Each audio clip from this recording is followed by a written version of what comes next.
अख्खा मसुरा तर तुम्ही लय खाल्ला असेल, पण एकदा माझ्या पद्धतीने बनवूनच बघा, एवढा भारी लागतो ना. तुम्ही सारखं म्हटलं तर बनवून खाणार आणि बनवायला लय सोपं आहे. तर काय करायचं आहे, मसुरा घ्यायचा आहे, 2 ते 3 तास आधी भिजवून घ्यायचा आहे. आणि कांदा जास्त वापरायचा आहे, तर 2 मोठे कांदे मी चिरून वापरले आहेत.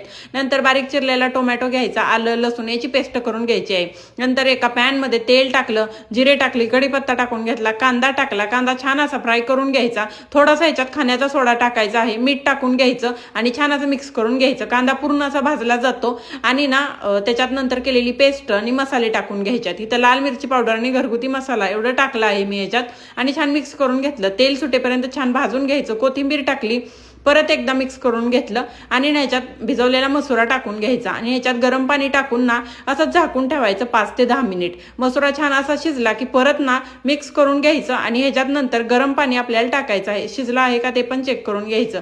गरम पाणी टाकायचं, नंतर असा तडका तयार करून टाकायचा. इथं तेल, जिरे, नंतर ह्याच्यात लाल मिरची पावडर आणि मिरच्या ह्याचा तडका दिला आहे. एकदम छान मसुरा लागतो आणि वरून थोडंसं बटर टाकलं आहे. एकदा नक्की करून बघा, तुम्हाला नक्कीच आवडेल.